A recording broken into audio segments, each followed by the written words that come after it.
It is again an important question. Sin A, sin 2A plus sin 3A, sin 6A, sin 4A, sin 13A.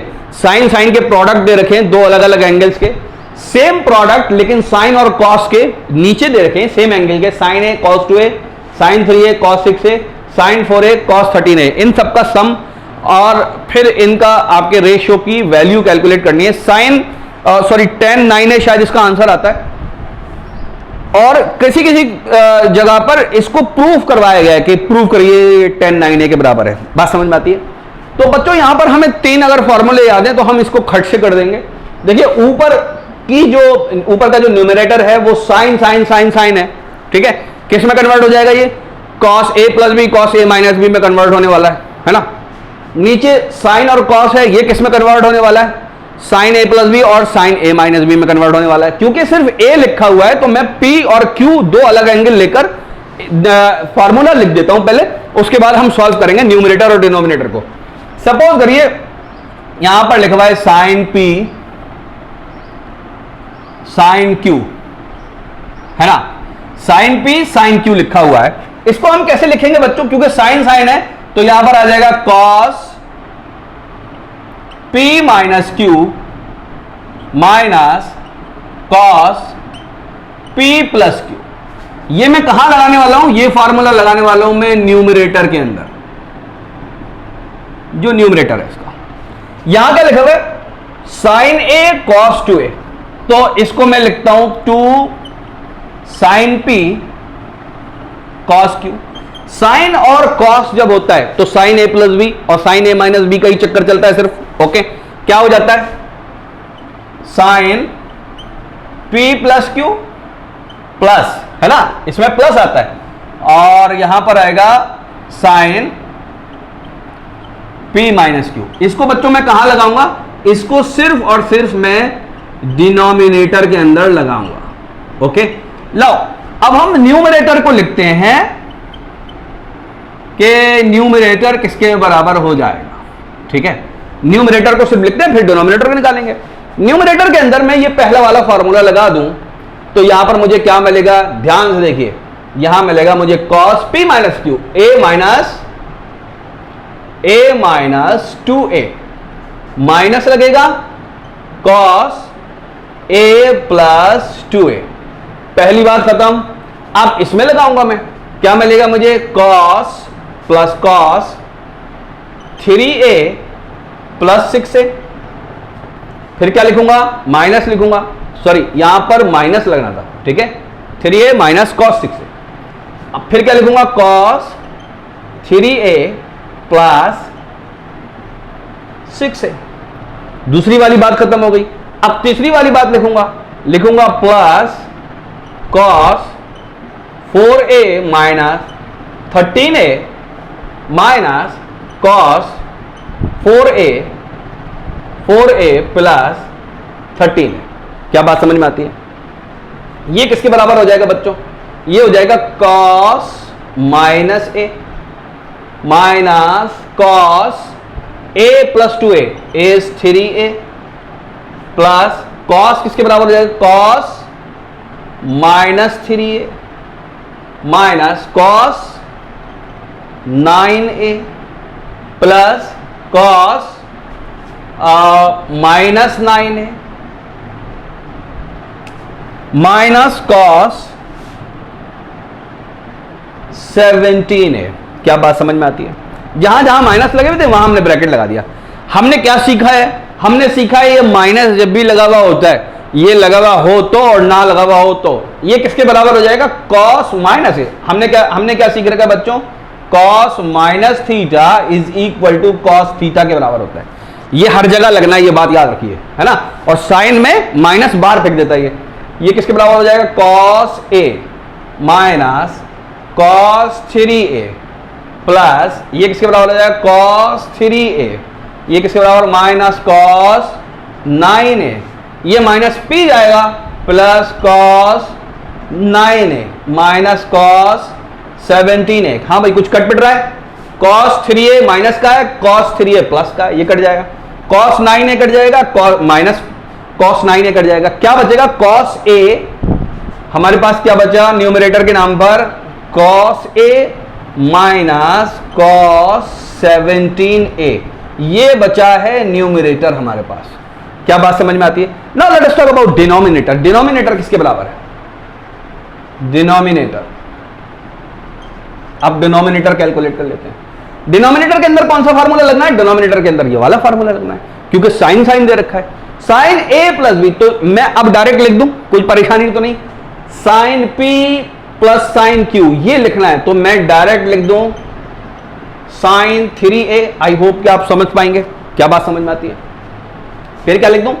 Sign p minus Q, a minus 2a, minus बाहर फेंक देगा तो मैं क्या लिखूंगा? Minus sine a लिखूंगा। क्या बात समझ में आती है? आई होप कि आप समझ पा रहे हैं। डायरेक्ट मैंने लिखा बच्चों, ठीक है, माइनस को बाहर फेंक दिया। अब दूसरी टर्म लिखते हैं, साइन 3a कॉस 6a। क्या लिख दूं? साइन 9a लिख दूं direct, plus sine 9a, sine 3a minus 6a, तो माइनस आ जाएगा, माइनस 3a माइनस बाहर फेंक देगा तो माइनस साइन 3a। क्या बात समझ में आती है? Okay, sign 4a cos 13a, ये क्या हो जाए? अच्छा, एक बात मैं बताना भूल गया भैया, हर जगह यहां पर माइनस हाफ आ रहा होगा, ये बात याद रखिए, है ना। ये ब्रैकेट लगाने के बाद यहां हाफ लिखेंगे ऊपर भी, ओके, ब्रैकेट लगेगा और हाफ लिखेंगे, और हाफ यहां पर भी लिखेंगे क्योंकि लगा हुआ नहीं है। अगर दोनों में ही भूल गए तो ये गलती अपने आप करेक्ट हो जाएगी। ओके, बहरहाल अब हम तीसरी टर्म लिखने वाले हैं। तीसरी टर्म में एंगल को जोड़ के लिखेंगे, फिर प्लस साइन 4 और 13 कितने होते हैं? 17 होते हैं। साइन 17 है। क्या बात समझ में आती है? फिर माइनस लगा लेंगे, 4 minus 13 is equal to minus 9, minus 9 बाहर फेंकेगा, माइनस साइन 9a, और ये ब्रैकेट लग जाएगा हाफ क्योंकि यहां पर लगा हुआ है। क्या बात समझ में आती है? साइन 3a प्लस का है, साइन 3a माइनस का है, कैंसिल आउट हो जाएगा। साइन 9a और साइन 9a दोनों अपोजिट साइन के, कैंसिल आउट हो जाएगा। हमारे पास बच क्या रहा है? हाफ, और इधर हमारे पास बच रहा है, ये यहां पर ब्रैकेट लगाना जरूरी है, minus sine a plus sine 17a। क्या बात क्लियर होती है? ओके, तो ये न्यूमिनेटर बच गया, ये डिनोमिनेटर बच गया, दोनों के पास हाफ है, लिखने की कोई जरूरत नहीं है। तो इस पूरी क्वांटिटी को हम कैसे लिख सकते हैं बच्चों? At the last numerator upon denominator, इन दोनों को मिला के हम क्या लिखेंगे? कॉस ए, सॉरी, अब इसको अब एक माइनस को ही कॉमन ले लें तो माइनस जो है वो कैंसिल आउट हो जाएगा। कॉस 17a, इसको हम लिखेंगे cos 17a minus cos A upon, बच्चों इसको भी पलट देंगे। बात समझ में आई? इसके अंदर से जब माइनस कॉमन ले लेंगे, एक मिनट, इसमें से हमने माइनस कॉमन लिया, तो हमने यहां पर एक माइनस रख दिया। क्या मेरी बात समझ में आती है? ओके, इसमें से भी माइनस कॉमन ले लेते हैं, तो ये हो जाएगा आपके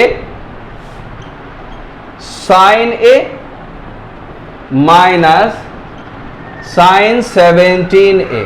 क्या बात समझ में आती है? Minus minus minus cancel out हो गया, और ये आपका हाफ भी कैंसिल आउट हो गया। अब बच्चों ये बन क्या गया, इस तरह से ये देखते हैं। दूसरा एक फॉर्मूले की जरूरत पड़ने वाली है, cos C minus cos D वाला फार्मूला आपने पढ़ा होगा, cos C minus cos D. क्या मैं लिख दूं यहां पर? है फार्मूला यहां पर लिख देता हूं, ओके, यहां पर लिखता हूं, है ना। फार्मूला क्या था? Cos C minus cos D, है ना, where C is equal to A plus B, okay, और d is equal to a minus B. ऐसे करके हमने दो फॉर्मूले लिखे थे, याद करिए। ओके, तो इनका जो रिजल्ट, एंड रिजल्ट आता था बच्चों, वो किसके बराबर था? -2 sine c plus D by 2 multiplied by sine c minus D by 2। क्या ऐसा आता था? ओके, तो यहां पर c बैठा हुआ है, यहां पर d बैठा हुआ है, तो क्या मैं इसको ऐसे ना लिख दूं? -2 sine 17a plus a, 17 plus a by 2। यानी 17a प्लस a/2, ये एक पार्ट हो गया।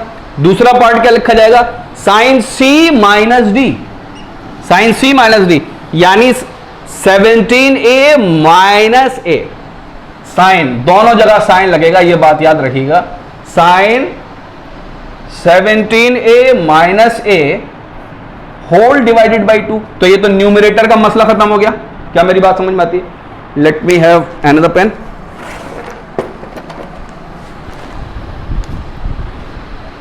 ओके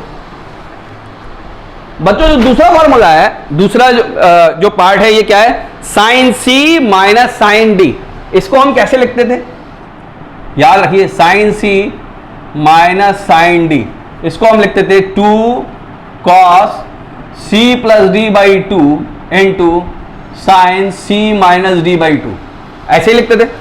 ठीक है, तो यहां पर भी मैं 2 लगाऊंगा और फिर क्या लिखूंगा, cos c प्लस डी, यानी a प्लस 17 यानी कि 18। अभी a प्लस 17 ही लिखते हैं, a plus 17a by 2 मल्टीप्लाइडेड by, और साइन क्या लिखेंगे, साइन c माइनस डी, यानी पहले एंगल में से दूसरा घटा दें, a minus 17 sine a minus 17a by 2। क्या मेरी बात समझ में आती है? सबसे पहले तो इस 2 के 2 से उड़ाइए। ओके, किसके बराबर हो जाएगा बच्चों, ये साइन 18 बाई 2, यानी साइन 9a हो जाएगा, साइन 9a हो जाएगा। ये किसके बराबर हो जाएगा, 17 minus 1 is equal to 16 divide by 2, किसके बराबर हो जाएगा, साइन 8 के बराबर हो जाएगा, साइन 8 है। Okay, divided by cos a plus 1 plus 17 is equal to 18 divided by 2 is equal to sine 9a। क्या बात क्लियर हो रही है? अभी यहां पर माइनस खड़ा हुआ है, ठीक है, माइनस अभी कटा नहीं है, ठीक है, ये वाला माइनस अभी भी खड़ा हुआ है। ध्यान से देखिए, a minus 17a that is minus 16a, minus बाहर फेंकेगा ये और क्या बना देगा, साइन 8a बना देगा। तो एक माइनस ये यहां निकाल देगा, साइन 8a। क्या बात समझ में आती है? साइन 8a से कट जाएगा, ये माइनस वापस उसको प्लस कर देगा, साइन 9a, ओ सॉरी यहां पर ये कॉस बनेगा, सॉरी मैंने ये गलत लिखा है, ये हो जाएगा कॉस, साइन अपॉन कॉस बच्चों होता है tan, दोनों एंगल सेम है, tan 9a हम लिख सकते हैं इसको। This is our correct answer. I hope आपकी समझ में आ रहा है। नोट कर लिए, इंपॉर्टेंट प्रॉब्लम है, ऐसी और भी प्रॉब्लम लगी हुई आगे।